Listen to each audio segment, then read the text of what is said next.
महापौर रितू तावडे या ठिकाणी आलेले आहेत। आज नालेसफाई पाहणी दौरा आहे, परंतु येत असताना त्यांनी रेल्वेने प्रवास केलेला आहे। महापौर रितू तावडे स्वतः आपल्यासोबत आहेत, आपण त्यांच्याशी बातचीत करणार आहोत। रितू तावडे जे आहेत ते इंधन बचतचा जो पंतप्रधान नरेंद्र मोदी, मुख्यमंत्री देवेंद्र फडणवीस यांनी जे आवाहन केलं होतं त्या आव्हानाला पाठिंबा देण्यात आलेला आहे। ताई, या ठिकाणी आज तुम्ही रेल्वेने प्रवास करत या ठिकाणी पोहोचलेला आहात, काय प्रतिक्रिया, काय सामान्य नागरिकांच्या भावना आहेत? आपल्याला आपल्या भारताचे पंतप्रधान आदरणीय नरेंद्र मोदी साहेबांनी जी साथ घातली आहे इंधन बचतीसाठी, तर ती त्यांचा आदर ठेवून प्रत्येक भारतवासियांनी अशा पद्धतीने स्वतःच्या गाड्या कमी करून या ठिकाणी रेल्वेचा प्रवास करायला हवा। आणि आदरणीय मोदीजींनी साथ घातली आहे त्या आव्हानाचं त्या विनम्रतेने प्रत्येक भारतीयाने ते केलं पाहिजे।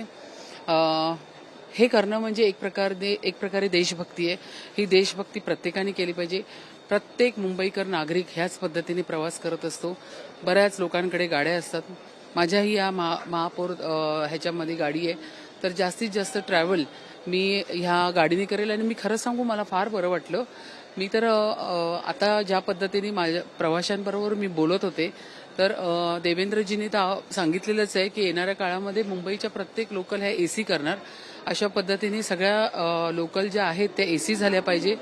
आता एसी गाडी ट्रेनने ट्रॅव्हल करत असताना तिकडच्या प्रवाशांनी सांगितलं की फ्रिक्वेन्सी वाढवायची, आतमध्ये टीसी पाहिजे, पोलीस 1-2 व्यवस्था असलेली बरी। अशा पद्धतीचे जे प्रत्यक्ष आपण प्रवास केल्यानंतर प्रवाशांकडनं त्यांची जे काही सूचना आहेत ते आपल्याला या माध्यमातून पण मिळतात।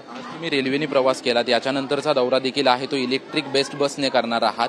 इलेक्ट्रिक बस असेल, माझी स्वतःची गाडी जी आहे ती पण ही आहे 40 आणि 60च्या मध्ये, ती इलेक्ट्रिकवर चालते। त्यामुळे माझा गाडीचा स्पीड असाही 60च्या आतमध्ये असते, तर त्यामुळे ती इलेक्ट्रिकवरतीच चालते।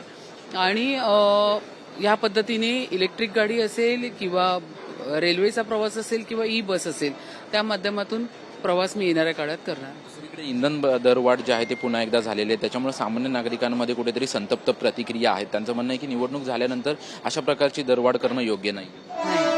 असा काहीच विषय नाहीये, युद्धजन्य परिस्थिती आहे, संपूर्ण देशाला माहिती आहे। आता मोदीजी पूर्ण प्रयत्न करतात आहे, दुबईला त्यांची व्हिजिट आहे, त्या पद्धतीने लोकांना कुठल्याही पद्धतीने इंधनाचा प्रॉब्लेम होऊ नये। मग त्यांचा गॅस असेल, इलेक्ट्रिक वाहन असेल, आपलं पेट्रोल डिझेलचं वाहन असेल किंवा ह्याच्यावरती कसा तोडगा निघेल, त्या बाबतीत आदरणीय पंतप्रधान खूप प्रयत्न करतात आहे आणि ते 100% यशस्वी होणार। पण ते करण्यापूर्वी आपण जर आधीच येणाऱ्या काळाचा विचार करून जर आपण आधीच त्याचा विचार करणं काय वाईट आहे। तर मला असं वाटतं जी मोदीजींनी साथ घातली त्याचा आपण देशभक्ती या नात्याने विनम्रपणे ते स्वीकारलं पाहिजे।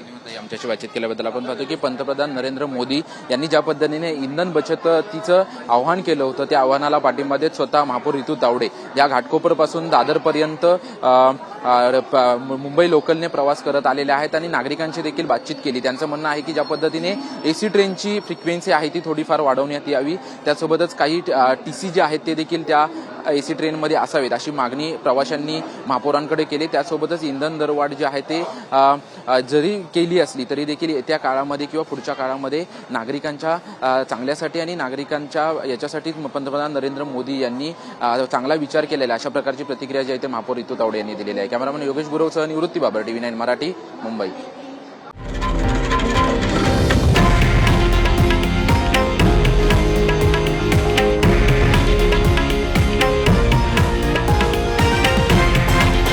हे आहे देशातील नंबर 1 न्यूज नेटवर्क आणि आपण पाहत आहात TV9 मराठी, एकमेव।